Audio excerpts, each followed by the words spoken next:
किसान, बदलते भारत की शान।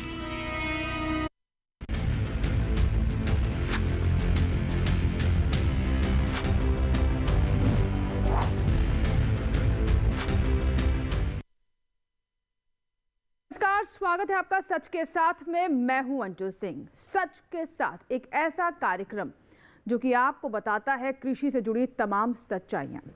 आज हम बात करने वाले हैं एक ऐसे सच की जो कि मिट्टी के अंदर गुपचुप तरीके से लिखा जाता है।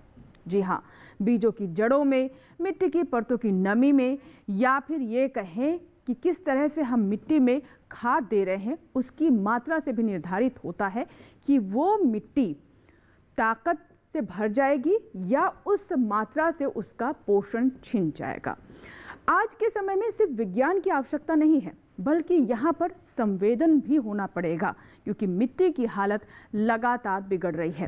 इसीलिए इस मंच से आज उसी सच को हम समझने का प्रयास करेंगे कि आखिर कैसे इस मंच पर नीति, विज्ञान और संवेदना के साथ एक नई राह पर आगे हम बढ़ सकते हैं।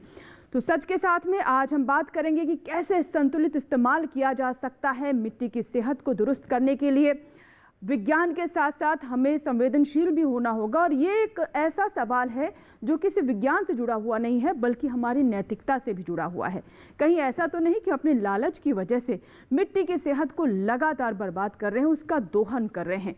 तो आज इसी सच की पड़ताल होगी कि कैसे संतुलित इस्तेमाल करें। सच के साथ मंच पर परत दर परत इस सच को हम उकेरेंगे और समझेंगे कि आज के समय में संवेदना, नीति और नैतिकता के साथ कैसे आगे बढ़ा जा सकता है और इस सच को और मजबूत किया जा सकता है। तो चलिए शुरुआत करते हैं कार्यक्रम की और देखते हैं सबसे पहले ये रिपोर्ट, और बात करेंगे अपने पैनलिस्ट से।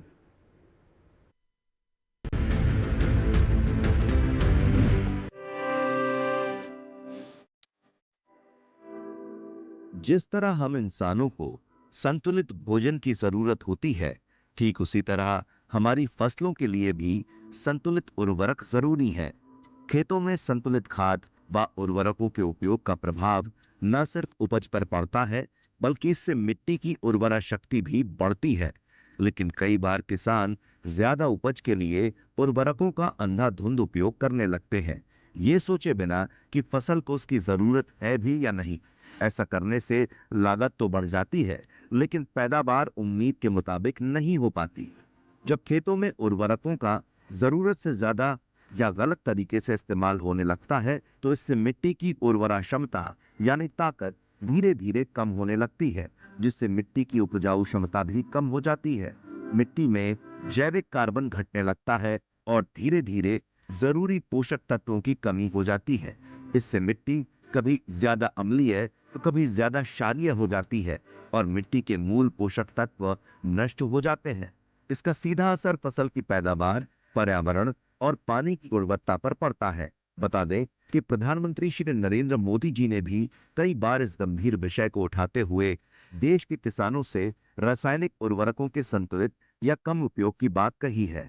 किसानों को खेतों में रासायनिक उर्वरकों का संतुलित या ना के बराबर उपयोग करना चाहिए। उसकी जगह हमें वैकल्पिक उर्वरकों की ओर मुड़ना होगा। हमें जैविक उर्वरकों का अधिक से अधिक उपयोग कर मिट्टी की सेहत को सुरक्षित रखना होगा। इसके अलावा किसान अगर मिट्टी की जांच के आधार पर खाद डालें तो भी परिणाम अच्छे आएंगे। किसान अगर 4R सिद्धांत यानी सही खाद, सही मात्रा, सही समय और सही तरीके से अपनाएं और रासायनिक खाद के साथ गोबर खाद, कंपोस्ट और जैव उर्वरकों का भी इस्तेमाल करें, तो इससे मिट्टी की उर्वरक क्षमता में सुधार होने लगेगा और खेत लंबे समय तक उपजाऊ बने रहेंगे। फसलों की कीट और रोग प्रतिरोधक क्षमता में भी वृद्धि होती है। मिट्टी या फसल की जरूरत कितनी है और आपको कितनी मात्रा में उर्वरकों का उपयोग करना है, इससे जुड़ी सटीक जानकारी और सलाह पाने के लिए किसान अपने नजदीकी कृषि विज्ञान केंद्र में जाकर वहां मौजूद कृषि विशेषज्ञों से भी मिल सकते हैं। इसके अलावा आप मृदा स्वास्थ्य कार्ड भी बनवा सकते हैं। बता दें कि संतुलित उर्वरकीकरण के महत्व को ध्यान में रखते हुए सरकार पोषक तत्व आधारित सब्सिडी यानी NBS योजना को लगातार प्राथमिकता देती रही है। इसके माध्यम से किसानों को प्रमुख पोषक तत्व उचित मूल्यों पर उपलब्ध कराकर उर्वरकों के विवेकपूर्ण उपयोग को प्रोत्साहित किया जाता है।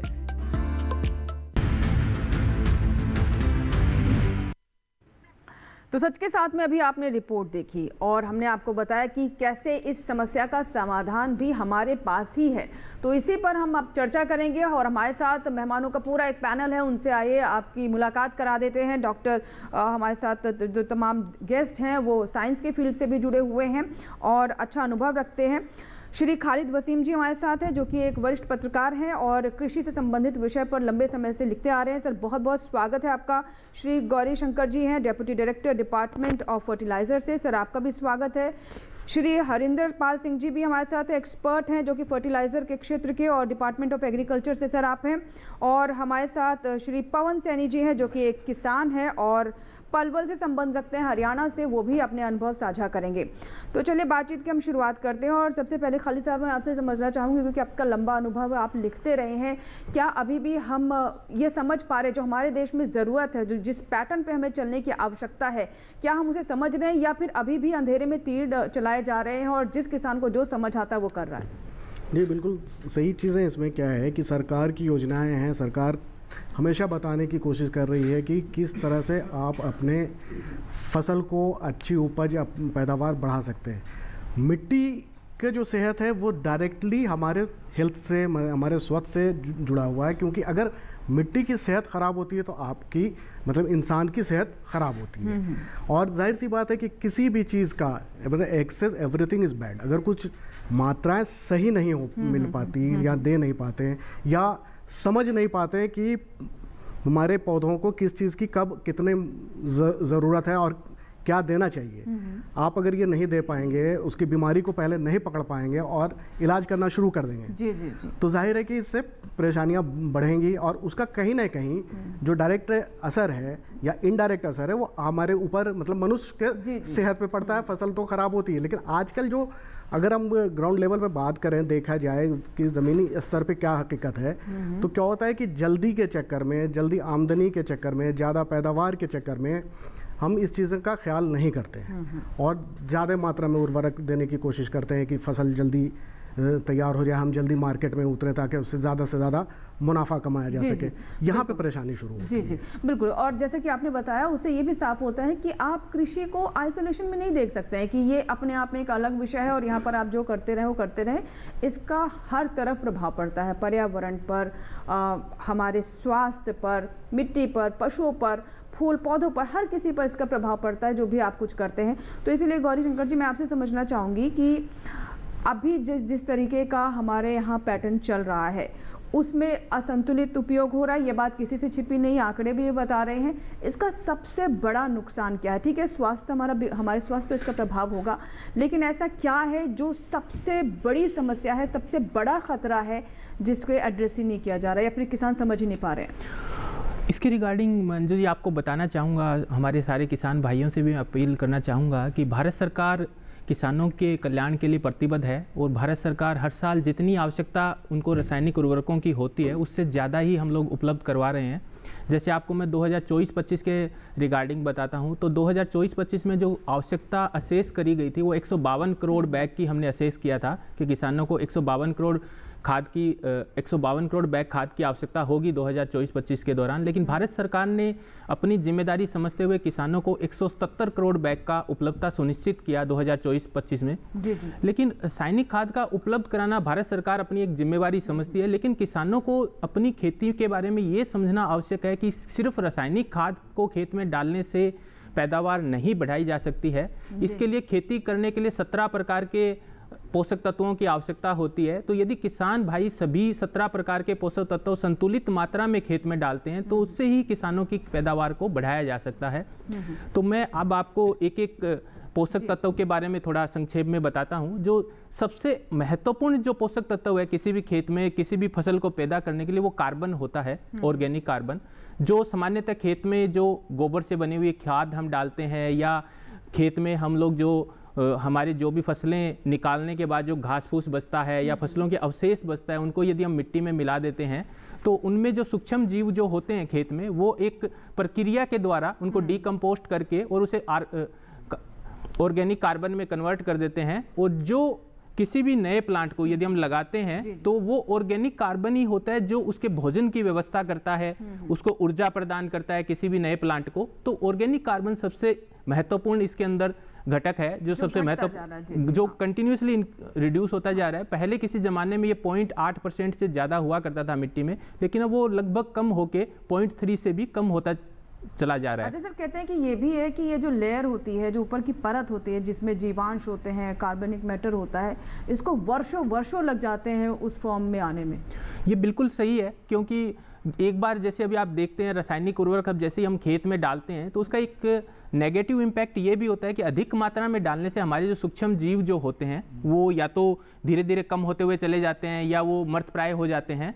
तो उससे बचाव का तरीका यही है कि हम लोग रासायनिक खाद को संतुलित मात्रा में डालें और जितना ज़्यादा हो सके जो खेत में फसलों से निकलने वाले अवशेष हैं या जो हमारे गोबर की खाद है, चाहे वो वर्मी कंपोस्ट हो या सिटी कंपोस्ट हो, वो खेत में हम लोग डालें। उससे क्या होता है, जैसे ही कार्बन की मात्रा ज़मीन में बढ़ती जाती है, भूमि की मिट्टी में इंक्रीज होता है, तो उससे उस भूमि की जो मिट्टी होती है उसकी पानी को ग्रहण करने की क्षमता बढ़ जाती है। आप देखेंगे कि उसमें मैं आपको एक उदाहरण के माध्यम से समझाता हूँ। जैसे मान लीजिएगा कि मैं किसी एक पक्के फरस के ऊपर पानी डालता हूं तो आप देखते हैं कि इमीडिएटली पानी कहाँ चला जाएगा, जहां कहीं भी जो भी हमने उससे निकलने का साधन बनाया वहां चला जाता है। लेकिन यदि मिट्टी के अंदर मैं पानी डालता हूं और उस मिट्टी के अंदर यदि कार्बनिक पदार्थ है तो वो उसको ग्रहण करते हैं, वो लंबे समय तक उसको रोक के रखते हैं, उससे उसमें एक लंबे समय तक नमी बनी रहती है जो धीरे धीरे प्लांट को, जो भी रूट्स है उसके थ्रू प्लांट को सप्लाई होता रहता है। और दूसरा, जो सूक्ष्म जीव होते हैं वो सूक्ष्म जीव भी उस नमी के अंदर पनपते रहते हैं, नए बनते रहते हैं,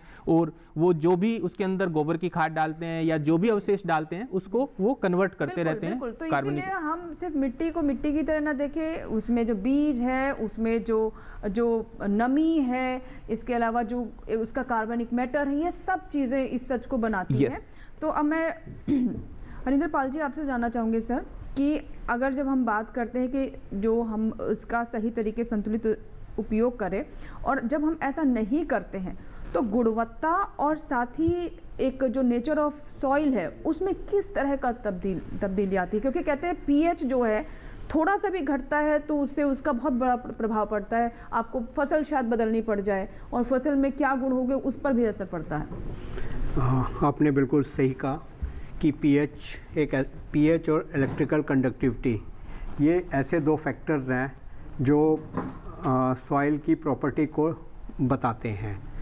अब अभी गौरी शंकर सर ने बोला कि कार्बन के बारे में, ये बात बिल्कुल सही है कि ऑर्गेनिक कार्बन बहुत ही ज़्यादा ज़रूरी है सॉइल के अंदर। जी जी। अब ये ऑर्गेनिक कार्बन सॉइल में कहाँ से आएगा? ये हम एक्सटर्नली और इंटरनली दो माध्यम होते हैं। हम कुछ ऐसी क्रॉप्स लगा सकते हैं जिनके रूट एक्सटेंसिव होती हैं, वो बाद के अंदर सॉइल के कार्बन में कन्वर्ट हो जाती हैं हार्वेस्टिंग के बाद। दूसरा जो हमारा सोर्स होता है वर्मी कंपोस्ट होती है, ऑर्गेनिक फर्टिलाइज़र्स होते हैं जिसमें vermi compost, city compost, farm yard manure etcetera, तो ये सब होते हैं। तो इस वजह से जो ये सब होते हैं, ये कार्बन की जो मात्रा है उसको सॉइल में बढ़ाते हैं। अब ये जो ऑर्गेनिक कार्बन होता है इसका रोल क्या होता है? ये जो ऑर्गेनिक कार्बन होता है ये जो होता है, जो माइक्रोब्स होते हैं वो उसका फूड होते हैं। वो कार्बन जो है वो उनको खाना प्रोवाइड कराता है। दूसरा, ऑर्गेनिक कार्बन का रोल क्या होता है? वो जो एफिशिएंसी ऑफ द न्यूट्रिएंट होता है वो उसको इम्प्रूव करता है। Efficiency of the nutrient improve होगा। अगर किसी सॉइल के अंदर ऑर्गेनिक कार्बन नहीं होगा तो न्यूट्रिएंट एफिशिएंसी बहुत लो होगी। इसलिए एफिशिएंसी बहुत ज़रूरी है। अब अगर इम्बैलेंस सॉइल के अंदर न्यूट्रिएंट को डाला जाएगा या फर्टिलाइज़र को डाला जाएगा, प्रॉपर वे में नहीं होगा, तो डिज़ायर्ड रिजल्ट जो क्रॉप प्रोडक्टिविटी के हैं वो नहीं आएंगे। सर ने जैसे गौरी शंकर जी ने बताया कि 17 न्यूट्रिएंट्स का कंसेप्ट को, आज हिंदुस्तान के अंदर की जो ज़मीन है 50% जो लैंड है नाइट्रोजन की डेफिशिएंसी वाइड स्प्रेड है। जिंक की डेफिशिएंसी 50% क्रॉप्स के अंदर रिपोर्ट हुई है। सल्फ़र की डेफिशिएंसी रिपोर्ट हुई है। पार्ट जो है कुछ सॉइल के अंदर आयरन की डेफिशिएंसी रिपोर्ट हुई है, कई सॉइलों में कॉपर की डेफिशिएंसी रिपोर्ट हुई है। इसी तरह मैग्नीज की डेफिशिएंसी और बोरोन की डेफिशिएंसी भी 50% ऑफ द सॉइल्स में रिपोर्टेड है। जी जी। अब जब ये सब चीज़ों की डेफिशिएंसी आएगी तो अगर हम बोरोन इम्बैलेंस करेंगे, हम बोरोन मान लीजिए नहीं डालते हैं किसी भी सोर्स से, तो हमारे जो प्रोडक्टिविटी है उसके ऊपर इफेक्ट पड़ेगा। जी जी। अब हम अधिक मात्रा में यूरिया डाल दें, यूरिया डालेंगे तो सॉइल की जो पीएच है वो चेंज हो जाएगी। अगर सॉइल की पीएच चेंज हो जाएगी तो उससे जो है क्या नाम सॉइल का कुछ पीरियड के बाद जो एफिशिएंसी है वो भी कम हो जाएगी। तो उसकी वजह से जो दूसरे न्यूट्रिएंट्स हैं वो प्लांट को अवेलेबिलिटी होने में बाधा क्रिएट होगा। जी जी, बिल्कुल बिल्कुल। अब पवन जी, मैं आपके पास आना चाहूँगी। जैसा कि अभी हमारे तीनों एक्सपर्ट्स ने बताया कि किस तरह से आप संतुलित इस्तेमाल नहीं कर रहे हैं, अंधाधुंध इस्तेमाल कर रहे हैं, आपको पता नहीं कि मिट्टी में क्या कम है क्या नहीं है, और आंख मूंद करके जो आपका दूसरा किसान कर रहा है वही करते जा रहे हैं, जो आमतौर पर हम देखते हैं। एक जो व्यवहार है जो हमारे यहाँ किसानों का। आप मुझे बताएं कि आप सबसे पहले तो ये बताएं आप किस तरह की खेती करते हैं, क्योंकि बहुत सारे किसान जो हैं या तो वो ऑर्गेनिक कर रहे हैं या तो फिर वो फर्टिलाइज़र वाली खेती कर रहे हैं। क्या कोई बीच का भी रास्ता है? बिल्कुल, मैं आपको सभी दर्शकों को बताना चाहूँगा कि एक बीच का रास्ता भी है जिसमें हम अपनी ज़मीन को, सॉइल को फर्टाइल कर सकते हैं, उपजाऊ बना सकते हैं और फसल जो है उसकी पैदावार को बना सकते हैं।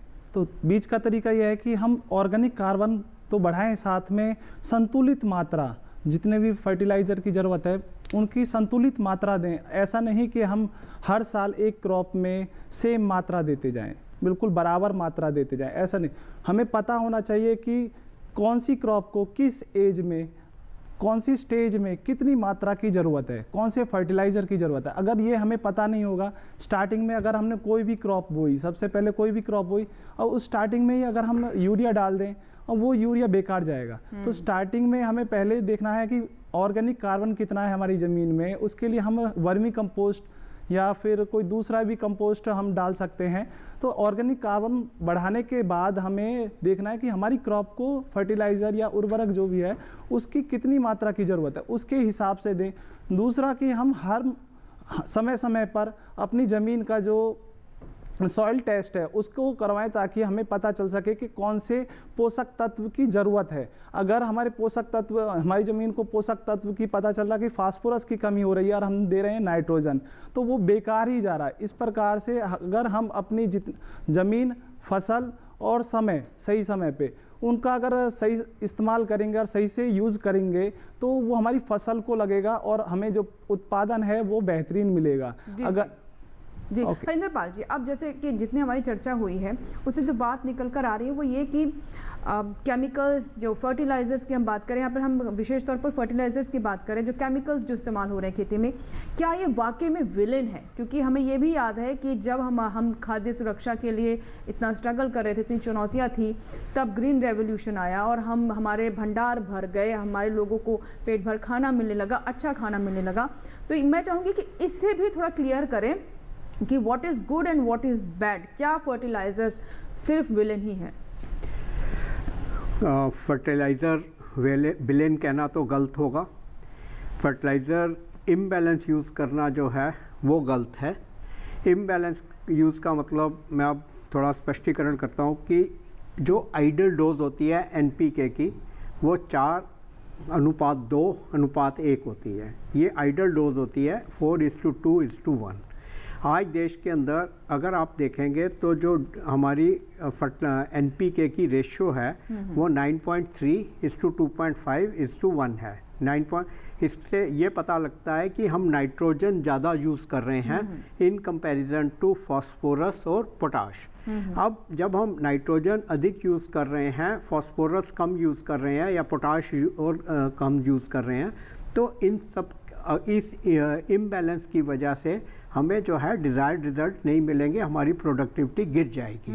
बिल्कुल। अब गवर्नमेंट ऑफ इंडिया ने हमेशा से ही इस बात को प्रमोट कर रहा है कि सॉइल टेस्टिंग के आधार के ऊपर फर्टिलाइज़र्स को डाला जाए। गवर्नमेंट ऑफ इंडिया ने सॉइल हेल्थ कार्ड जनरेट किए हैं जिसके अंदर pH, electrical conductivity of the soil, then nitrogen, phosphorus, potassium, zinc, manganese, copper, boron, इन सब का टेस्टिंग होती है और सॉइल हेल्थ कार्ड दिया जाता है। सॉइल हेल्थ कार्ड देने के बाद उसके अंदर सॉइल फर्टिलिटी का तो वो बताता ही है कि आपकी सॉइल के अंदर कितने न्यूट्रिएंट हैं, उसके साथ डोजेज भी रिकमेंड होती हैं कि आपको किस अनुपात के अंदर कितना फर्टिलाइज़र कैसे डालना है। तो ये उसके अंदर सभी तरह का होता है। तो उससे अगर किसान जो है उसको फॉलो करेगा तो डेफिनेटली उसकी प्रोडक्टिविटी बढ़ेगी। सॉइल हेल्थ कार्ड का अगर किसान पूर्ण रूप से यूज़ करेगा तो उसको डिज़ायर्ड रिजल्ट्स मिलेंगे। जी जी बिल्कुल। तो सॉइल हेल्थ कार्ड भी एक कुंजी है किसानों के हाथ में, जिसका वो उचित इस्तेमाल करें और जाने समझे कि उनकी मिट्टी की सेहत कैसी है, कहाँ कमी है, क्या दुरुस्त करने की आवश्यकता है। और हम बार बार यही कह रहे हैं कि हम ये नहीं कह रहे हैं कि यहाँ पे फर्टिलाइज़र्स बिल्कुल बुरे हैं, बट यहाँ पर सवाल ये उठ रहा है कि क्या हम उनका संतुलित इस्तेमाल कर रहे हैं, उचित इस्तेमाल कर रहे हैं, क्या इसके बारे में हम उतने जागरूक हैं। क्यों आखिर हर बार हम यूरिया को लेकर देखते हैं कि किसान बहुत ज़्यादा संवेदनशील हो जाते हैं और यूरिया को की बहुत ज़्यादा मांग भी रहती है। इस पर भी हमारी सरकार लगातार और हमारे पीएम भी कहते रहे हैं कि कोई भी चीज़ ज़रूरत से ज़्यादा वो दवा की बजाय वो विष बन जाती है। फिलहाल छोटा सा हम ब्रेक लेंगे और ब्रेक के बाद जब वापस आएंगे तो चर्चा करेंगे जो किसानों की मानसिकता है उसको लेकर कि क्या मिट्टी को अगर इसी तरीके से इस्तेमाल करते रहेंगे और कोई भी पोषक तत्व नहीं बचेगा तब भी क्या इन फर्टिलाइज़र से वो उम्मीद करते हैं क्या उन्हें फसल मिल पाएगी। क्या एक डामर की रोड पर आप ये सब फर्टिलाइजर डाल दें और क्या उस पर आप पौधा उगा सकते हैं। बात करेंगे इस छोटे से ब्रेक के बाद।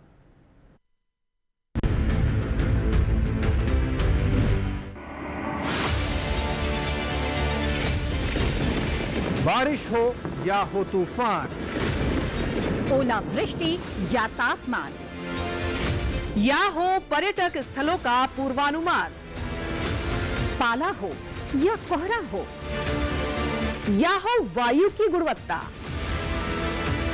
सबकी सटीक जानकारी, सबका सटीक विश्लेषण। देखिए हमारे साथ मौसम खबर में। मौसम खबर, देश के मौसम का सबसे तेज और सटीक विश्लेषण, रोजाना शाम 7:30 बजे डीडी किसान पर।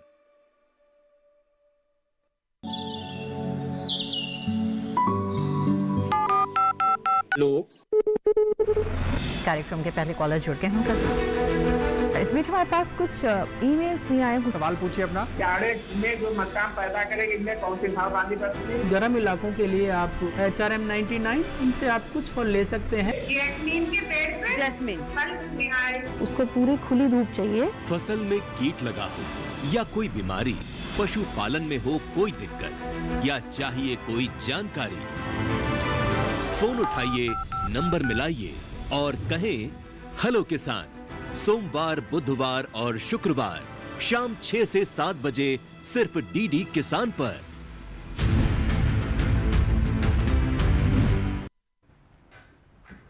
ब्रेक के बाद एक बार फिर आपका स्वागत है। आप देख रहे हैं सच के साथ और आज सच के साथ में हम बात कर रहे हैं उर्वरकों के संतुलित इस्तेमाल की। कहाँ हमसे चूक हो जाती है और कहाँ हमें सुधार करने की आवश्यकता है। गौरी शंकर जी, जैसे कि मैंने ब्रेक से पहले कहा, अब मैं चाहूँगी हमारे किसानों को समझाइए। यहाँ पर हम किसानों को भी गलत नहीं कह रहे, अगर आप उन्हें समझाएंगे बताएंगे तो क्यों नहीं करेंगे, क्योंकि सबसे ज़्यादा मिट्टी के करीब तो वही रहते हैं। अगर मान लीजिए एक डामर की रोड है और उसमें मैंने सारे न्यूट्रिएंट्स डाल दिए, DAP, यूरिया और जो भी ज़रूरत होती है, क्या मैं उस पर एक पौधा उगा सकती हूँ? क्या व्यवहारिक है ये? अगर मान लीजिए मिट्टी में कुछ बचा ही नहीं, क्या इन केमिकल से काम हो जाएगा? तो इस एग्जाम्पल से समझाएं हमें। इसको मैम एक उदाहरण के माध्यम से हम ऐसे समझ सकते हैं, जैसे आप देखेंगे एक डामर की सड़क पे हम चाहे एक पूरा ट्रक यूरिया का डाल देते हैं और एक पूरा ट्रक DAP का डाल दें और एक पूरा ट्रक पोटास का डाल दें। ये तीनों ही कंटेंट आप देखेंगे रासायनिक उर्वरक है जो फैक्ट्रियों में बनता है और उसके बाद हम लोग पहुंचाते हैं फार्मर तक। इन तीनों को डालने के बाद यदि सबसे अच्छी गुणवत्ता का बीज हम इसमें बोएं और उसके बाद हम लोग इसमें कहें कि क्या इससे हम फसल पैदा कर सकते हैं, तो इसका एक मैम सीधा सा आंसर है कि इससे हम कोई भी फसल पैदा नहीं कर सकते हैं। तो इसका कहने का मतलब ये है कि जो उर्वरा शक्ति होती है वो मिट्टी की होती है और उसमें रासायनिक उर्वरक जब हम ऐड करते हैं तो उर्वरा शक्ति में जो पौधा नया प्लांट जो जन्म लेता है उसे रासायनिक उर्वरक देके हम उसकी प्रोडक्टिविटी बढ़ा सकते हैं। लेकिन हम ऐसा सोचें कल कि नहीं जी, हमें मिट्टी की उर्वरा शक्ति नहीं बढ़ानी है, मिट्टी की उर्वरा शक्ति नहीं बढ़ानी है और सिर्फ रासायनिक खाद का उसमें उपयोग करना है और उससे हम फसल पैदा कर लें, तो हम ऐसा नहीं कर सकते हैं। क्योंकि फसल किसी भी मिट्टी की उर्वरा शक्ति होती है वो उसके ऑर्गेनिक कार्बन पर जो परसेंटेज होता है उस पर निर्भर करती है। किसी मिट्टी में यदि ऑर्गेनिक कार्बन की मात्रा ज़्यादा है तो वहाँ पे पैदावार अच्छी होती है, उसमें जो भी बीज हम बोते हैं वो अच्छा जर्मिनेशन करता है, मतलब अच्छे से उगता है और उसके बाद वो बाकी जो भी रासायनिक उर्वरक संतुलित मात्रा में हम डालते हैं, चाहे वो यूरिया हो, डीएपी हो, पोटास हो, सल्फर हो, फिर उसके बाद सेकेंडरी न्यूट्रिएंट आ जाते हैं लाइक सल्फर है, मैग्नीशियम है, कैल्शियम है, उसके बाद माइक्रो न्यूट्रिएंट आते हैं, तो वो संतुलित मात्रा में डालते हैं तो जो भूमि की उर्वरा शक्ति है उससे फिर वो प्लांट आगे बढ़ता है और अच्छी पैदावार हमें देता है। तो डामर की सड़क पर हम कोई भी रासायनिक उर्वरक कितनी भी मात्रा में हम डाल दें उससे हम फसल पैदा नहीं कर सकते हैं। और देखिए इस सवाल को लेने के पीछे मेरा मकसद सिर्फ यही था कि ये समझाना कि आप अपनी भूमि को, अपनी मिट्टी को डामर की सड़क ना बना दें कहीं अज्ञानता में या फिर ज़्यादा फसल लेने की लालच में। हरिंदर सर जी, मैं आपसे जानना चाहूँगी, जैसे कि अभी हमें गौरीशंकर जी ने बताया कि आप अगर उसमें ऑर्गेनिक मैटर ही नहीं है, जीवांश ही नहीं है, उसमें जीवन ही नहीं है, मैं तो कहूँगी जीवन ही नहीं है, तो आप नहीं ले पाएंगे फसल। अब हम कई किसानों से जब बात करते हैं और हम जानते हैं कि मृदा स्वास्थ्य कार्ड कितना उपयोगी है और इसको मेरे ख्याल से 10 साल होने को आए हैं अब 2014 से जी, और किसानों से जब बात होती तो वो कहते हैं कि हमें इसकी ज़रूरत क्यों है, हम बरसों से करते आ रहे हैं, हम अपनी मिट्टी को जानते हैं। क्या ये तर्क सही है? ये तर्क सही नहीं है। ये तर्क इसलिए सही नहीं है कि एक सॉइल के अंदर बैंक है, अगर हम प्रॉपर वे के अंदर उसको यूज़ नहीं करेंगे, हमें मालूम नहीं होगा, तो वो बैंक में से जो न्यूट्रिएंट हैं वो निकल जाएंगे जिसको हम पूर्ण रूप से पूरा नहीं कर पाएंगे। इसलिए सॉइल हेल्थ कार्ड का होना बहुत अनिवार्य है। सॉइल हेल्थ कार्ड के हमें उससे हमारा फर्टिलिटी जो ज़मीन है उसका फर्टिलिटी स्टेटस पता लग जाएगा। नहीं तो जब किसी भी डेफिशिएंसी की वजह से एकदम उत्पादकता गिर जाएगी तो वो बहुत ही ज़्यादा गलत होगा। तो इसलिए जो है हमें अपनी जो सॉइल की फर्टिलिटी है उसके विषय के अंदर पता रखना बहुत ज़रूरी है। जी। और जैसा कि अभी सर ने एक एग्जाम्पल दिया था, मैं उसके अंदर ये कहना चाहूँगा कि जो सॉइल है ये एक तरह का लिविंग तरह की एंटाइटी है। इसके अंदर ये नहीं है कि वो एक सिर्फ मिट्टी है बेजान सी, उसके अंदर रेगुलर प्रोसेस चलते रहते हैं। यूरिया को मैं वैसे ज़मीन पे रख दूँ तो रखूँगा तो प्लांट उस यूरिया को नहीं लेगा जी। जब तक कि उसकी कन्वर्जन जो है उस फॉर्म में हो जाएगी, जैसे नाइट्रेट फॉर्म, अमोनिकल फॉर्म, तब तक। अब वो अमोनिकल और नाइट्रेट फॉर्म कैसे बनेंगी? वो बनेंगी जो उसके अंदर जीवाणु हैं सॉइल के अंदर, वो उसके कन्वर्जन को करते हैं, फिर वो कन्वर्जन करते हैं, उसके बाद ही वो जो न्यूट्रिएंट है वो उसको मिलता है। अब जब हम अपने सॉइल की देख रेख ही नहीं करेंगे, हम उसके पीएच बढ़ा देंगे, उससे कुछ जीवाणु मर जाएंगे, हम उसका जो है उसको और हार्म करेंगे, उसके अंदर ऑर्गेनिक कार्बन कम कर देंगे, तो डेफिनेटली वो जो पूरा का पूरा बायोडाइवर्सिटी है वो डिस्टर्ब हो जाएगी, उसके अंदर के माइक्रोब डिस्टर्ब हो जाएंगे, जिसकी वजह से जो है हमें डिजायर्ड रिजल्ट्स नहीं मिलेंगे। जी। खालिद साहब, देखिए मैं वही बार बार यही कहूँगी कि किसान प्रकृति के सबसे करीब रहता है और इसीलिए कहते हैं कि वो धरती उसकी माँ है। लेकिन अभी हमें इस विषय को चर्चा में लाना भी पड़ रहा है, ये भी एक सच्चाई, ये भी एक विडंबना है।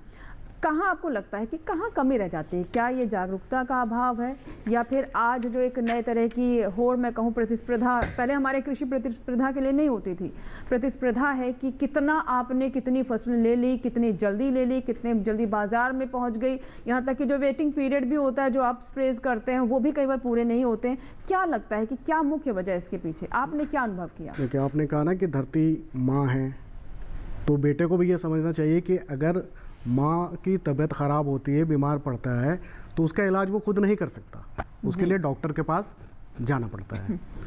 तो मिट्टी को का सेहत ठीक करने के लिए आपको वैज्ञानिक से सलाह लेनी पड़ेगी टाइम टू टाइम, ठीक है। दूसरी चीज़ जो है, सबसे जो अहम चीज़ है इसमें कि वो जो जल्दीबाजी है फसल उगाने का, उसको बेचने का, जल्दी आमदनी का, ये इस तरह की चीज़ों की वजह से जो है लोग ज़्यादा से ज़्यादा केमिकल का इस्तेमाल करने लगते हैं, जो सीधे रूप से हमारे सेहत पे, ये मैंने पहले भी बता दिया है। अब इसमें क्या है कि जागरूक करने की बहुत सारी स्कीमें सरकार की तरफ से चल रही हैं, बताया जा रहा है, हमेशा एग्रीकल्चर के ऊपर जो है कुछ ना कुछ चीज़ें आती रहती हैं, उसके लिए बजट भी है, सारी चीज़ें हैं, बताया भी जा रहा है, लेकिन उस तक सही से लोग जागरूक हो नहीं पा रहे हैं। तो कहीं लगता है कि हमें जागरूकता की कहीं ना कहीं कमी उस लेवल पे है जो बिल्कुल छोटे किसान हैं, जहाँ से चीज़ें अल्टीमेटली आती है, मार्केट तक पहुँचती है, वहाँ पे जागरूकता की कमी है कि आखिर वो क्यों नहीं समझ पाते कि जो मिट्टी का इम्यून सिस्टम इससे बिगड़ रहा है, कमज़ोर हो रहा है, वो हमारे सेहत पे पड़ रहा है। उसके जगह पे अगर हम दूसरे अल्टरनेट गोबर की खाद का हम इस्तेमाल करें, तमाम और भी चीज़ें हैं जिसका हम इस्तेमाल कर सकते हैं, उसकी जगह पे हम बहुत सारे किसान, पहले आप लोग जब थे बात करते थे तो पता चलता था कि वो लोग जो है वो हरा चारा, हरा खाद का इस्तेमाल करते हैं, वो अब खेती के लिए अलग से वो ढैंचा या सनई का जो है वो उगाते थे, उसको फिर खेत में ही जोत दिया जाता था ताकि वो मिट्टी की जो है वो उर्वरक क्षमता बनी रहे, लेकिन अब नहीं होता। उसके पीछे एक और रीज़न है कि लोगों ने पशुओं को भी पालना कम कर दिया है। पहले जिस तरह से गोबर आसानी से मिल जाता था, हर गांव में आसानी से मिल जाता था, और अब क्या है कि अगर मिलता भी है तो चीज़ों को रखने की दिक्कत आ रही है। एक छोटी छोटी बहुत सारी समस्याएं हैं, वो सब छोटी समस्याएं मिलकर चीज़ें जो है बड़ी होती हैं कि अब एक बोरा वो यूरिया कहीं से भी ले आएंगे, उर्वरक कहीं से भी ले आएंगे। ये भी मैं देखती हूँ कि व्यवहारिक समस्या है कि किसान अगर जैविक खाद का इस्तेमाल भी करना चाहते हैं, गोबर का इस्तेमाल करना चाहते हैं और ऐसे चीज़ों का इस्तेमाल करना चाहिए, लेकिन वो उपलब्ध नहीं, क्योंकि वो अब कई किसान धीरे धीरे जो पशुपालन को छोड़ते जा रहे हैं।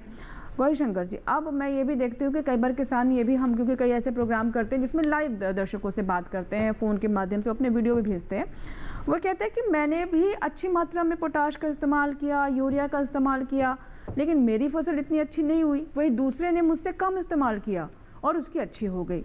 तो ये क्यों होता है?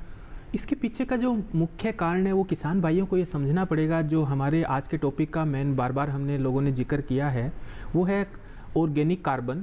जब तक ऑर्गेनिक कार्बन की मात्रा मिट्टी में नहीं बढ़ेगी तो हम कितना भी रासायनिक उर्वरक खेतों में डाल दें, चाहे वो यूरिया हो, चाहे वो डीएपी हो, चाहे वो पोटाश हो, उससे हम लोग उपज को नहीं बढ़ा सकते हैं। तो जैसे बहुत बार गाँव में हम लोग जाते हैं, गाँव में लगभग सारी ज़मीनें एक ही प्रकार की ज़मीनें होती है, और कुछ किसान भाई ज़्यादा उर्वरक डालते हैं, रासायनिक उर्वरक डालते हैं, और कुछ किसान भाई कम रासायनिक उर्वरक डालते हैं, और उनकी उपज में भी अंतर रहता है। जनरली सामान्यतः जो देखने में आता है, एक किसान भाई ने ज़्यादा उर्वरक डाला रासायनिक, उसको 5 क्विंटल प्रति बीघा कोई फसल पैदा हुई। दूसरे भाई जिसने कम रासायनिक उर्वरक डाला लेकिन उसने गोबर की खाद खेत में डाली या सिटी कंपोस्ट डाला, तो उसके केस में हो सकता है कि वहाँ 7 क्विंटल 8 क्विंटल प्रति बीघा की उपज उसने प्राप्त करी।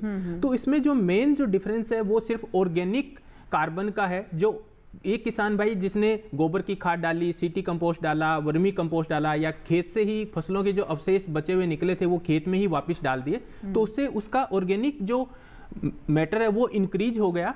तो उससे उसकी फसल को जो सही समय पे सही मात्रा में जो अदर हमने रासायनिक खाद उपयोग करी, उससे उसके न्यूट्रिएंट उसको मिले।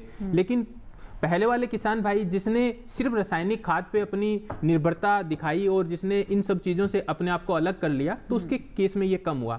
आजकल मैं इस मामले में आपका एक ध्यान और भी देना चाहूँगा, और किसान भाइयों से भी मेरी अपील रहेगी। आजकल देखने में आता है कि किसान भाई क्या करते हैं, जो फसलों के अवशेष निकलते हैं आजकल उनका कहीं कहीं उपयोग होना स्टार्ट हो गया, जैसे कोई फ्यूल में यूज कर रहा है उनको, तो वहाँ पे किसान भाई क्या करते हैं, अपने छोटे मोटे फायदे के लिए उन अवशेषों को बाहरी व्यक्तियों को बेच देते हैं, तो वो उनका फ्यूल के रूप में इस्तेमाल करते हैं। तो वो जो अवशेष थे वो पुराने समय में इस तरीके से नहीं होता था, तो वो उनको वापस मिट्टी में मिला देते थे।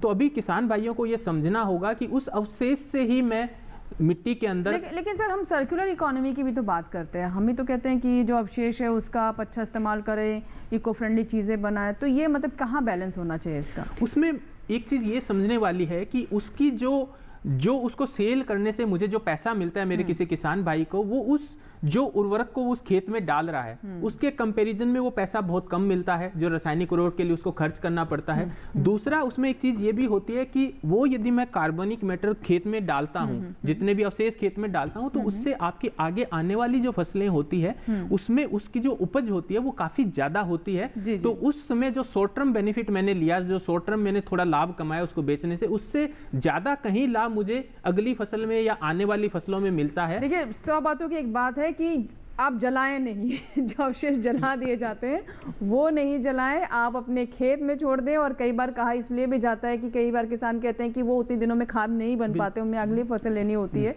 तो उसे कहते हैं हम इन सीटू एक्स सीटी जो प्रबंधन आपको करना है फसलों अवशेषों का, उसके लिए भी थोड़ा सा किसान भाई इंतजार कर सकते हैं। किसान भाई क्या कर सकते हैं कि जिसमें जितना उनका जमीन का टुकड़ा है उसमें से एक छोटे से टुकड़े में अपना जितना भी फसलों के अवशेष निकलते हैं, गाय भैंस का जो गोबर निकलता है घरों में जो हम गाय भैंस पालते हैं वो है, उन सबको एक छोटे से पार्ट में इकट्ठा करके उनको सड़ा सकते हैं और उनको एक फसल छोड़ के अगली फसल में उसको उपयोग करने का एक साइकिल बना सकते हैं, जिसमें हर बार जो अवशेष निकला नया वो उसमें डाल दे और जो पुराने वाला अवशेष जो उसमें हमने सड़ाया गलाया वो अगली फसल लेने से पहले खेत में डाल दे।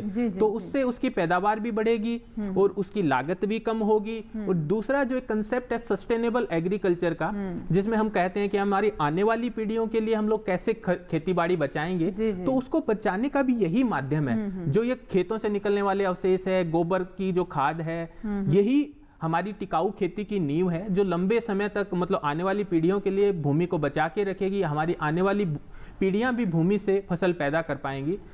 यदि हमने ऐसा नहीं किया और सिर्फ रासायनिक उर्वरक पे हम निर्भर होते चले गए तो आप ये मान के चलेगा कि वो समय दूर नहीं है कि ये सारी जमीनें हैं वो डामर की सड़क बन जाएगी और फिर उस पे चाहे हम कितना भी यूरिया डालें, डीएपी डालें, पोटाश डालें, उसका कोई प्रभाव नहीं होगा। बिल्कुल, यानी हम अपनी मिट्टी, उपजाऊ मिट्टी को इस तरीके से करके बंजर कर देंगे। कुल मिला के बात ये है।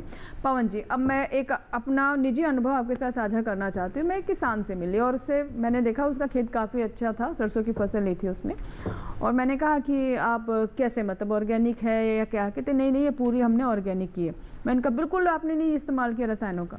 तो उसका कहना था कि नहीं शुरू में थोड़ा किया लेकिन बहुत कम किया, क्योंकि अगर नहीं करेंगे तो फसल उठेगी ही नहीं। ये क्या होता है ऐसा, मतलब ये क्या उनके मन में बस गई है ये बात कि जब तक हम थोड़ा सा भी रसायन इस्तेमाल करेंगे, कहते नहीं उसके बाद हमने ऑर्गेनिक खाद इस्तेमाल की, या फिर ये सच्चाई है क्या ऐसा? मतलब मैं चाहूँगी कि आप खुद बताएं। बिल्कुल, ये किसान ने एक बात साझा की थी मेरे साथ। बिल्कुल, मैं दर्शकों को बताना चाहूँगा कि जैसे हम अपनी संस्कृति में ज़मीन को, भूमि को माँ कहते हैं, और माँ के गर्भ में जब एक छोटा शिशु पलता है तो उसको बहुत सारे पोषक तत्वों की ज़रूरत होती है। डॉक्टर बोलता है कि आपको संतुलित भोजन करना है। संतुलित भोजन कैसे करना है वो बताता है डॉक्टर के, आपको ये फूड जो हैं इस प्रकार के आपको खाने हैं ताकि बच्चा स्वस्थ रहे आने वाले समय में। तो ये हमारे ज़मीन के साथ भी है, जो हमारी मृदा है वो भी माँ है, उसके गर्भ में जो है वो फसल पैदा होती है, उसके गर्भ से फसल पैदा होती है। अब निर्भर ये करता है कि वो फसल कैसी होगी। अगर माँ स्वस्थ होगी तो उसको जो आने वाली फसल है वो स्वस्थ होगी और अधिक होगी, बढ़िया होगी। तो अब हमारा जो मेन सवाल था कि क्या हमें बाहरी जो पोषक तत्व हैं उनकी भी ज़रूरत पड़ती है, तो मैं कहूँगा बिल्कुल पड़ती है, परंतु संतुलित मात्रा में पड़ती है। ऐसा नहीं कि किसी फसल को जो वैज्ञानिक ने बताया कि आपको 20 केजी ही नाइट्रोजन डालना है, परंतु हम बिना जाने, बिना नॉलेज के, बिना सलाह लिए कृषि वैज्ञानिकों के, तो हम उसमें 40 केजी डालें। अपने पड़ोसी किसान को देखकर उसमें हम फास्फोरस ज़्यादा डाल रहे हैं या कोई और सल्फर डाल रहे हैं ज़्यादा। तो ज़्यादा नहीं डालना है, जितनी ज़रूरत है उतना ही डालना। अगर हमारी जो भूमि है, माँ रूपी भूमि है, अगर वो जीवंत रहेगी, ऊर्जावान रहेगी, तो जितने भी उर्वरकों की ज़रूरत है, पोषक तत्वों की ज़रूरत है, वो ज़मीन से ही पूर्ति कर लेगा। उर्वरकों की आने वाले समय में शायद ज़रूरत कम पड़ जाए। तो हमें अपनी जो माँ रूपी भूमि है उसको स्वस्थ बनाना है, ऊर्जावान बनाना है, जीवंत बनाना है। जी जी जी बिल्कुल, बहुत, इसलिए मैंने आपसे खुद जानना चाहा कि क्या ऐसा होता है और क्या ये हमारे मन में, हमारे दिल में बस गई ये बात कि हमारी फसल ही नहीं उठेगी, लेकिन ऐसा नहीं है। जैसा कि हमारे साथ पवन जी ने बात साझा की कि ये आपके ऊपर निर्भर करता है कि आप किस तरह से अपनी मिट्टी की उपजाऊ शक्ति को बढ़ाना चाहते हैं, उसे जीवंत रखना चाहते हैं। फिलहाल यहाँ हम छोटा सा ब्रेक लेंगे और ब्रेक के बाद जब वापस आएंगे तो हम ये भी समझने की कोशिश करेंगे कि बात तो हो रही है उचित इस्तेमाल की, लेकिन वेस्टेज की कोई बात नहीं करता है। आप किस तरीके से इन उर्वरकों का अपने खेत में इस्तेमाल करते हैं, किस विधि से करते हैं, ये भी निर्भर करता है। और गलत विधि से इनका इस्तेमाल करना न सिर्फ आपकी कॉस्ट बढ़ाता है बल्कि और भी कई समस्याओं को जन्म देता है। वो समस्याएं क्या हो सकती हैं, जानेंगे इसके बारे में भी इस छोटे से ब्रेक के बाद।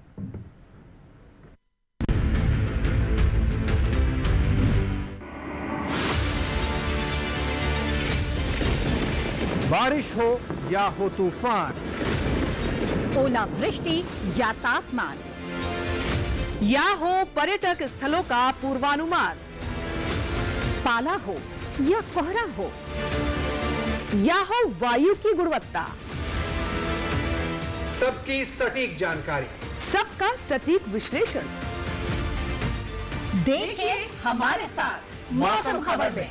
मौसम खबर, देश के मौसम का सबसे तेज और सटीक विश्लेषण, रोजाना शाम 7:30 बजे डीडी किसान पर।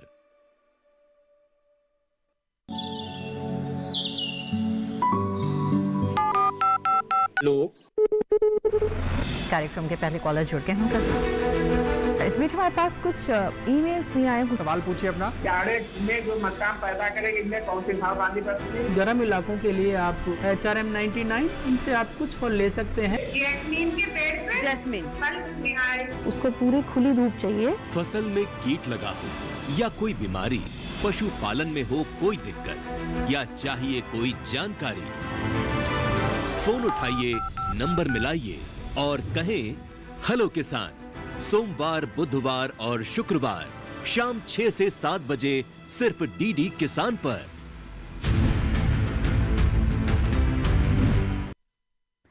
ब्रेक के बाद एक बार फिर आपका स्वागत है सच के साथ में। आज हम बात कर रहे हैं उस सच की जो कि हमारी मिट्टी के अंदर लिखा जाता है गुपचुप तरीके से, और फसल कैसी होगी वो उस सच के ऊपर निर्भर करता है। वो सच कड़वा होगा या मीठा होगा ये हमारे किसानों के विवेक पर निर्भर करता है। आपको फसल भले ही खूब हरी दिखाई दे और लगे कि आपका वाह खेत चमक रहा है, बिल्कुल लहलहा रहा है, लेकिन हो सकता है कि वो मिट्टी बीमार हो रही हो। यही जानने का हम प्रयास कर रहे हैं, यही हम आपको समझाने का प्रयास कर रहे हैं। गौरी शंकर जी, जैसे मैंने ब्रेक से पहले कहा कि हम ये कहते हैं कि भाई बहुत यूरिया की बड़ी डिमांड रहती है, DAP की हम देखते हैं कि लाइनें लगी रहती है किसानों की, और उनको लगता है कि ये नहीं मिलेगा तो हमारा काम ही नहीं चलेगा। क्या ये संतुलित इस्तेमाल तक ही बात सीमित है, या फिर उस वेस्टेज के बारे में तो हम बात ही नहीं करते हैं जो कि वो खेतों में हो जाती है, या सही उपकरणों का इस्तेमाल नहीं होता, सही विधि का इस्तेमाल नहीं होता, और उस वेस्टेज से और कौन सी नई समस्याएं पैदा होती हैं? इसको हमारे किसान भाइयों को मैं एक उदाहरण के माध्यम से समझाता हूँ कि पहले क्या होता था, जैसे हम पानी को लगाने की टेक्निक होती थी, नहरों से जो इरिगेशन से हमें फैसिलिटी से जो पानी मिलता था वो हम खेतों में खुले में छोड़ देते थे, और जितना जमीन होती थी वो पूरा का पूरा उस पानी से भीग जाती थी। तो फिर हम जैसे एक जो भी जमीन का पार्ट होता पूरा भीग गया तो उसमें पानी की बहुत सारी एक्सेस क्वांटिटी चली जाती थी। जहां हमारा प्लांट होता था उसको भी पानी मिलता था, और जहां खाली जमीन होती थी जिसमें हमने कुछ नहीं बोया होता था तो उसके अंदर भी पानी मिलता था। लेकिन अब धीरे धीरे समस्या ये पैदा हुई कि किसानों को इतना पानी उपलब्ध नहीं है कि वो पूरी जमीन में लगा पाए, तो इसलिए किसानों ने अपनी नई तकनीक डेवलप करी, जिसमें आजकल आप देखते हैं ड्रिप इरिगेशन या बूंद बूंद पानी, जहां पे प्लांट होता है क्रॉप का हम वहीं पे पानी डालते हैं। जी जी। तो इस तकनीक ने क्या किया, जो एक्सेस पानी का जो कंजम्पशन हो रहा था खेतों में उसको इसने कम कर दिया। तो इस टेक्निक ने साबित किया कि हम किस चीज़ को एक्सेस यूज कर रहे हैं और इसको सिर्फ उसी जहां हमारा ऑब्जेक्ट है, जहां हमने प्लांट लगाया है उसी को दें और बाकी के एरिया में ना डालें, तो उससे पानी का कंजम्पशन भी कम होगा और फसल को मैं कई बार पानी दे सकता हूं जब आवश्यकता होती है। तो वैसे ही सेम तकनीक को हमें रासायनिक उर्वरक के खेतों में डालने के समय अपनाने की आवश्यकता है। सामान्यतः हम देखते हैं हमारे किसान भाई हमेशा जैसे छिड़काव करते हैं, जैसे यूरिया होता है तो वो एक पोटली बना के रखते हैं जिसके अंदर अपना यूरिया डाल लेते हैं और अपने हाथ से बिल्कुल छिड़कते हैं, छिड़कते रहते हैं। लेकिन यदि इसी रासायनिक उर्वरक को यदि हम जहां प्लांट होता है वहीं डालें तो उस प्लांट को प्रॉपर न्यूट्रिएंट मिलता है। लेकिन छिड़काव की विधि में क्या होता है, जैसे हम ऐसे छिड़कते हैं तो वो उस प्लांट के आसपास भी गिरता है और जो प्लांट जहाँ पे नहीं है, जैसे एक प्लांट से दूसरे प्लांट के बीच में जो डिस्टेंस है वहाँ पे भी गिरता है। तो उस एरिया में जहाँ पे प्लांट नहीं है वहाँ पे जब हमारा फर्टिलाइजर गिरता है, रासायनिक उर्वरक, तो वहाँ पे खरपतवार जो होते हैं, घास वगैरह जो होते हैं वो उगाते हैं उससे। तो फिर किसान को क्या करना पड़ता है कि वो जो उस प्लांट को जो न्यूट्रिएंट मिलना चाहिए था उसका भी कुछ न्यूट्रिएंट जो आसपास का जैविक कार्बन और वो सब चीजें वो उठा लेते हैं जो घास वगैरह होता है। तो उसके लिए फिर किसान एक जाता है बाजार के अंदर किसी भी पेस्टिसाइड की दुकान पे और वहां से खरपतवार नाशक दवाई खरीदता है। फिर उस खरपतवार नाशक को जो दवाई होती है उसका वहां पे छिड़काव करता है, उससे वो घास की समस्या मतलब अपने आप में कि पूरा ये चक्र बन जाता है। वो उस समय जिस समय हम डालते हैं उस टाइम तो वो खरपतवार जो भी होती है वो खत्म हो जाती है, लेकिन वो खरपतवार नाशक का भी जो अंधाधुंध उपयोग होता है तो उससे क्या होता है कि जमीन की फर्टिलिटी भी कमजोर होती है। और जब नेक्स्ट टाइम ये फसल हम निकाल लेते हैं, नेक्स्ट बार जब हम आते हैं तो उस पूरी मिट्टी को दोबारा से मिट्टी को मिला देते हैं, तो उस पूरी मिट्टी की जो खरपतवार नाशक हमने डाला उससे पूरी मिट्टी की फर्टिलिटी पहले के कंपैरिजन में थोड़ा डाउन हो जाती है। तो अगली बार जब हम दोबारा फसल बोते हैं तो उसमें हमें और ज्यादा फर्टिलाइजर की आवश्यकता होती है और ये साइकिल चलता रहता है सालों से। तो इसमें मैं एक और डाटा आपके साथ शेयर करना चाहूंगा कि हमने सन 2005-6 में 440 लाख मैट्रिक टन खाद का पूरे भारत में कंजम्पशन हुआ था, जो 2024-25 में बढ़ के 710 लाख टन पे पहुंच गया है। तो ये दर्शाता है कि जो हम ये खरपतवार नाशक दवाइयां जो डाल रहे हैं इसका भी एक इम्पैक्ट है कि फर्टिलाइजर की जो रिक्वायरमेंट है फसलों के लिए वो बढ़ती जा रही है। और इसका मेन रीजन ये है कि हम जहां प्लांट है वहां पे रासायनिक खाद का उपयोग नहीं कर रहे हैं। हम अब जो हम प्रधानमंत्री कृषि सिंचाई योजना के बारे में भी जानते हैं, जो कि हमारे किसानों को बताती है या फिर कहें उन्हें इतना लाभ मिलता है कि वो नई नई तकनीक जो सिंचाई की है उसका इस्तेमाल कर सकते हैं। आप बिल्कुल जड़ पर जो न्यूट्रिएंट्स डालने की बात की जा रही है वो इससे संभव है। पवन जी, अब मैं आपसे जानना चाहूँगी, जैसे सर ने बताया कि जो छिड़कुआ विधि जिसे हम ब्रॉडकास्ट कहते हैं, यानी आप पोटली बनाए और अपने छर्रे से पूरे दाने बिखेर दिए खेत में और कहीं भी जाता है वो, जहाँ ज़रूरत है वहाँ भी और जहाँ नहीं है वहाँ भी।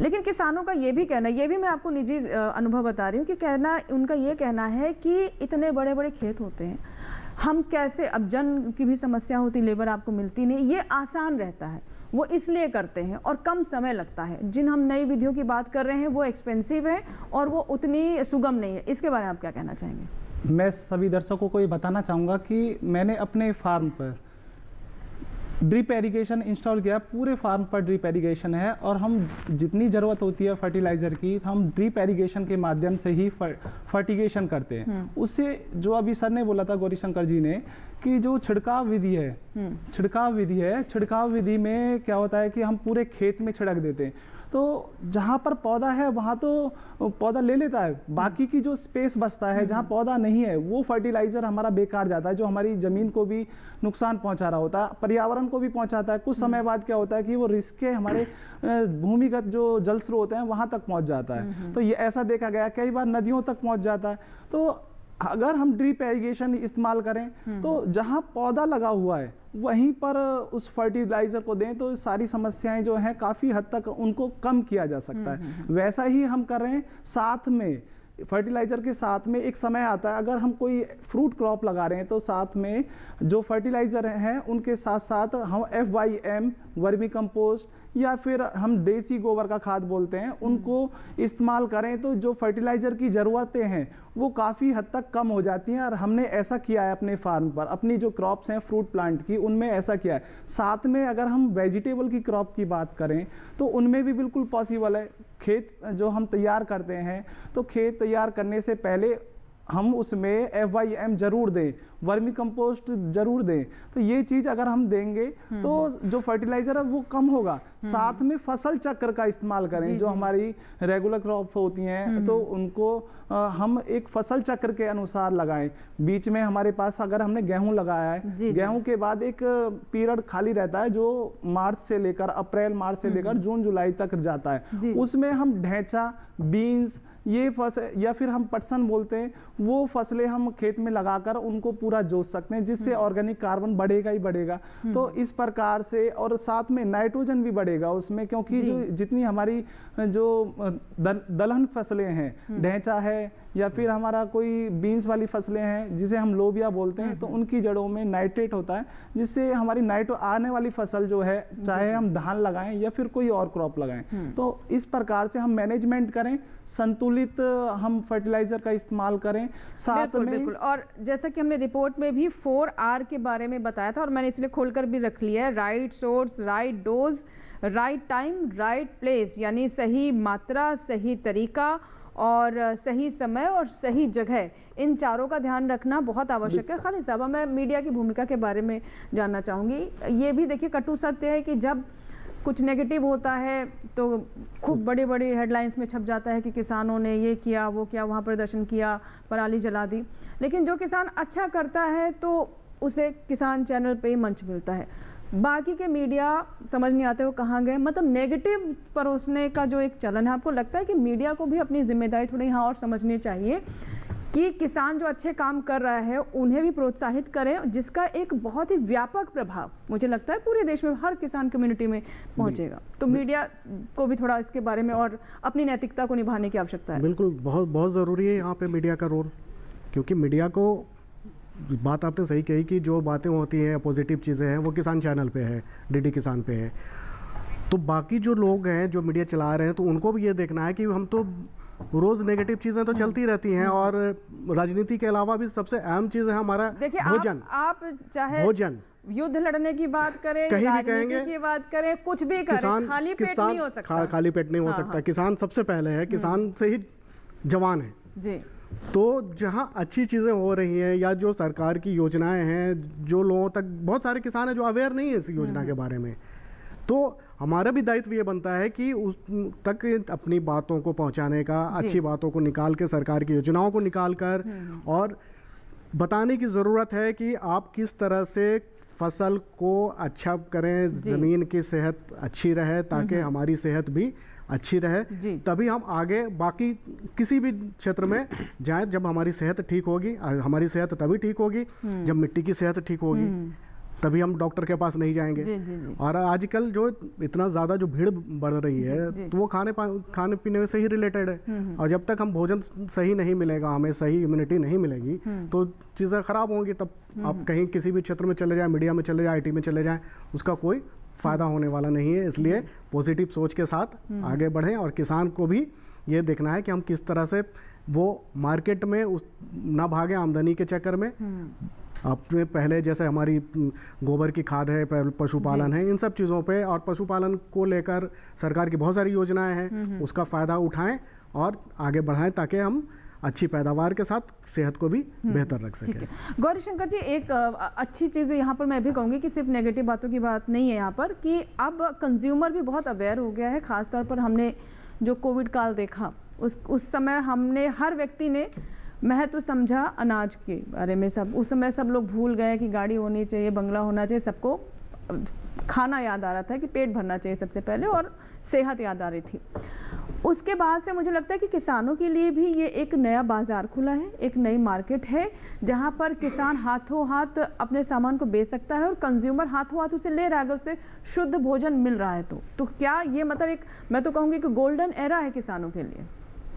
ये बिल्कुल आपने ठीक कहा अंजू जी, इसमें कोई दो राह नहीं है कि ये किसानों के लिए गोल्डन एरा चल रहा है। मैं इसको एक उदाहरण के माध्यम से थोड़ा सा आपको बताना चाहूँगा कि भारत सरकार है वो किसान कल्याण के लिए प्रतिबद्ध है। भारत सरकार ने 2004-05 का आप डेटा देखेंगे तो हमने तकरीबन 18,460 करोड़ रुपए की सब्सिडी रासायनिक उर्वरकों पे प्रदान करी थी, जो 2022-23 में बढ़कर 2,55,000 करोड़ पे पहुंच गई। तकरीबन 30 गुना ज़्यादा सब्सिडी हमने प्रदान करी। दूसरा आप देखेंगे जो 440 लाख टन का जो कंजम्पशन था वो बढ़ के 2024-25 में 710 लाख टन पहुंच गया। तो हमने 710 लाख टन से भी ज़्यादा उर्वरक किसानों को उपलब्ध करवाए। 710 लाख टन की अगेंस्ट हमने तकरीबन 830 लाख टन से भी ज़्यादा उर्वरक किसानों के लिए, कृषि के लिए उपलब्ध करवाए। दूसरा इसमें देखेंगे कि हमने जो किसान भाइयों के लिए जो रासायनिक उर्वरकों की सब्सिडी थी वो 2005-06 से लेके 2013-14 तक टोटल यदि हम देखें तो 5,08,000 करोड़ के लगभग हमने सब्सिडी प्रदान की थी। वो 2014-15 से लेके और 2024-25 में तकरीबन 13,66,000 करोड़ की सब्सिडी भारत सरकार ने किसानों के लिए रासायनिक उर्वरकों पे उपलब्ध करवाई। तो इस में भारत सरकार का जो मेन फोकस है वो है किसान सेंट्रिक अप्रोच है, जिसके अंदर हम और देखिए मंत्रालय का भी नाम सिर्फ कृषि मंत्रालय नहीं, कृषि एवं किसान कल्याण मंत्रालय हो गया है जी। तो इसमें हमारा मेन फोकस जो है वो है कि किसान कल्याण जो है वो हमारी मेन अप्रोच है कि हमेशा किसानों का कल्याण हो।